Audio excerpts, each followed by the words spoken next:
سب سے ہوشیار باشعور مکتب آل محمد کا وہ مبلغ ہے جو اپنی قوم کی ضرورتوں کو سمجھتے ہوئے اس کی ضرورتوں کو اسی راستے سے پہنچائے جہاں سے وہ پورا کیا جا سکے.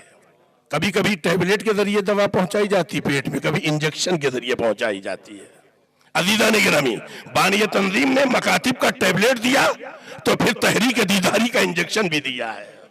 آج اگر یہ مکاتب نہ ہوتے تو مدرسوں کی آبادیاں ختم ہو گئی ہوتی, اور نہ ہو تو یہ آزما کے دیکھ لیجئے گا آپ لوگ جو حالات اس وقت قومی چل رہے ہیں. آج مدارس میں آپ لوگوں سے کہہ رہا ہوں جائزہ لے لیجئے, آج مدارس میں تعداد طالب علموں کی کیوں کم ہے؟ کہیں 20, کہیں 25, کہیں 50, کہیں 100. یہ جتنے سرکاری اسکول والے بیچارے تو پریشان ہیں, وہ اتنی تعداد کہاں سے پوری کرے جتنے مدارس رکھے انہوں نے. کبھی غور کیا آپ نے؟ اس کا جائزہ اگر لینا ہے تو آپ تنظیم المکاتب کی سیکریٹری سے پوچھئے جو مجلس انتظام میں وہ 2 سال پہلے کہہ چکے ہیں کہ جو حالات چل رہے ہیں اس اعتبار سے قوم جو بہانے بنا رہی ہے, بچہ جاتا ہے 4:30 بجے آتا ہے, آدھے گھنٹے کھیلتا ہے, کچھ کھاتا ہے, پھر ٹیوشن پڑھنے جاتا ہے, واپس آتا ہے, دن بھر کا تھکا ہوتا ہے, سو جاتا ہے, اس لیے کہ صبح پھر اس کو اتنی ہی کتاب گدھے کی طرح لاد کے لے جانا. وہ مکتب میں کب جائے, مکتب میں کب جائے, جبکہ گھر والوں کو بھی معلوم ہے یہ وہ تعلیم ہے کہ جس کا فائدہ ہمیں ملنے والا نہیں ہے, ہمیں ملنے والا نہیں ہے. مگر مکتب کی تعلیم وہ ہے, پڑھے گا وہ, فائدہ پہنچے گا والدین کو. مکاتب عزیزو بڑی محنت سے مکاتب اس وقت چلائے جا رہے ہیں, بڑی محنت سے. اس کا اگر نتیجہ دیکھنا ہے تو آپ مدارس میں دیکھ لیجئے, طالب علموں کی کمی آپ کو دکھ جائے گی. اس کا مطلب ہے کہ مکاتب جس طرح چلنے چاہیے ویسے نہیں چل پا رہے ہیں. اتنی محنت کے بعد, اتنی کوششوں کے بعد عزیزان گرامی, اس وقت 1200 کچھ مکاتب ہونا کیا چاہیے, اس وقت تو تقریباً 3000-4000 مکاتب ہونے چاہیے تھے. تعداد کا نہ بڑھنا بتا رہا ہے کہ مدارس میں سناٹا رہے گا جس روز یہ مکاتب بند ہو جائیں گے.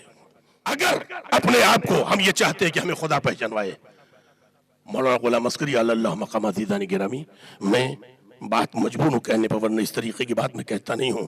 ایک بزرگوار لندن میں ملے تھے جب مولوی صاحب مرحوم 84 سے پہلے گئے تھے لندن ادارے جعفریہ میں اشرا پڑھنے کے لیے 82 میں. تو اس وقت وہ جوان تھے, وہ جو بزرگوار ابھی ہیں وہ جوان تھے. انہوں نے کہا کہ مولانا یہ داڑھی حتی نماز شب کا پابند غلام عسکری نے بنایا ہے.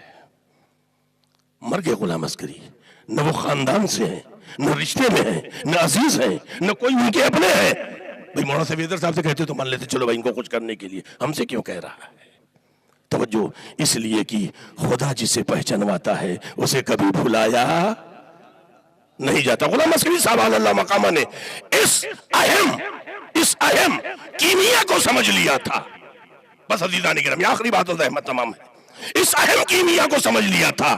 اگر اپنے آپ کو پہچانوانا ہے تو پھر اپنے آپ کو وہاں سے جوڑ دو جہاں سے اللہ یعنی گویا جن معیار پر اللہ اپنے بندوں کو پہچانواتا ہے. تو جو فرمائے عزیزان گرامی, ایک قطرہ پانی آپ لیجئے, ہاتھوں پر پھونک دیجئے, اڑ جائے گا, ختم ہو جائے گا.